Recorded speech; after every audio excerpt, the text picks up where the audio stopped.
Shrabani, yes sir. আজ থেকে মাহির জায়গায় তুমি কাজ করবে। ঠিক আছে স্যার। শাহিনের কাল বাদ পরশুদিন ফাঁসি। ওর কোনো শেষ ইচ্ছা থাকলে জিজ্ঞেস করে নিও। ঠিক আছে স্যার, এই নিয়ে আপনাকে চিন্তা করতে হবে না। তুমি তো সবই জানো, কাল বাদ পরশুদিন তোমার ফাঁসি। তোমার কোনো শেষ ইচ্ছা থাকলে বলতে পারো। ম্যাডাম, আমার শেষ ইচ্ছার কথা আমি মাহি ম্যাডামকে বলবো। কি করে বলবে? উনি তো আর এখানে নেই। ওনার আজকে প্রমোশন হয়েছে, উনি বীরপুরে চলে গেছে।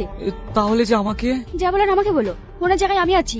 ম্যাডাম, তাহলে আপনি যান, আমি আর কিছুই বলবো না। এই বললে তো হয় না, তুমি বলো তোমার শেষ ইচ্ছাটা কি? ম্যাডাম, আমার শেষ ইচ্ছা আপনি পূরণ করতে পারবেন না। তুমি বলোই না, তারপরে আমি দেখছি। আমি একটা কুমারী মেয়েকে বিয়ে করতে চাই। পারবেন আমার এই ইচ্ছাটা পূরণ করতে? তুমি কি বলছো? পরশুদিন তোমার ফাঁসি, এই সময় তোমাকে কে বিয়ে করবে? আমার শেষ ইচ্ছার কথা আপনাকে বললাম, ইচ্ছা হলে পূরণ করবেন, না হলে করবেন না।